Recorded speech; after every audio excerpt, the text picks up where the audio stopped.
حضرت انس بن مالک رضی اللہ تعالی عنہ روایت فرماتے ہیں کہ میں نے نبی کریم صلی اللہ علیہ وآلہ وسلم کو فرماتے ہوئے سنا، یہ رمضان تمہارے پاس آ گیا ہے، اس میں جنت کے دروازے کھول دیے جاتے ہیں اور جہنم کے دروازے بند کر دیے جاتے ہیں اور شیاطین کو قید کر دیا جاتا ہے۔ محروم ہے وہ شخص جس نے رمضان کو پایا اور اس کی مغفرت نہ ہوئی، کہ جب اس کی رمضان میں مغفرت نہ ہوئی تو پھر کب ہوگی۔ اس روایت کو مجموع الزوائد میں نقل کیا گیا ہے۔ ناظرین کرام، ملت اسلامیہ کے لیے رمضان المبارک ایک سالانہ تربیتی پروگرام کی حیثیت رکھتا ہے۔ یہ روحانی ٹریننگ کا مہینہ ہے۔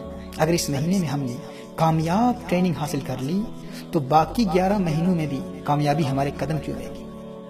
ہاں، اگر اس ایک مہینے میں ہم ٹریننگ میں ناکام ہو گئے تو بعد میں کامیابی حاصل کرنا بہت مشکل ہو جاتا ہے۔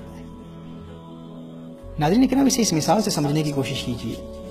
دیکھیے، اگر کوئی باکسر کسی باکسنگ رنگ میں بغیر کسی مد مقابل کے ایک راؤنڈ میں صرف پنچنگ بیگ کو پنچ کر رہا ہو اور اسٹیمنا اس کا اس قدر کمزور ہو کہ بغیر کسی دوسرے باکسر کے صرف پنچنگ بیگ کو پنچ کرتے ہوئے وہ تھک جائے اور کھڑا نہ رہ سکے اور دعویٰ یہ کرے کہ باقی 11 راؤنڈز میں دوسرے باکسر کو بھی ہرا دوں گا، تو آپ کہیں گے نادان انسان، بغیر کسی مد مقابل کے، بغیر کسی مخالف کے، بغیر کسی اپوننٹ کے تو ایک راؤنڈ میں بھی کھڑا نہیں رہ سکتا، تو باقی 11 راؤنڈ میں جب تیرا مد مقابل تجھے مار رہا ہوگا تو اس کا مقابلہ کیسے کرے گا؟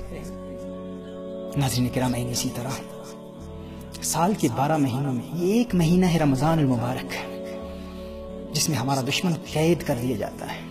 اب رنگ میں ہم اکیلے ہیں، کوئی حملہ کرنے والا نہیں ہے، پھر بھی ہم نمازیں قضا کر رہے ہیں، پھر بھی ہم حرام موویز دیکھ رہے ہیں، پھر بھی ہم غیبتیں کر رہے ہیں، پھر بھی ہم گناہوں کا ارتکاب کر رہے ہیں، اور دعویٰ یہ ہے کہ بعد میں ہم ضرور نیک بن جائیں گے اور مغفرت حاصل کر لیں گے۔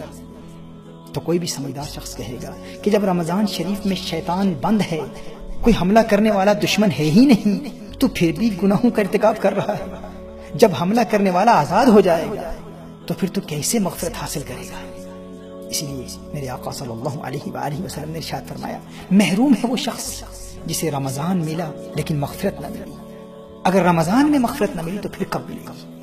تو آئیے ناظرین کرام، اس پاک مہینے میں ہم اپنے آپ کو اس قدر مضبوط بنا لیں کہ باقی 11 راؤنڈز میں شیطان پر غالب آ جائے۔ اللہ جل وعلا سے دعا ہے کہ خلاق کائنات ہمیں اس پاک مہینے کی قدر کرنے کی توفیق عطا فرمائے اور اس پاک مہینے میں شریعت مطہرہ کے احکام پر عمل کرنے کی توفیق عطا فرمائے۔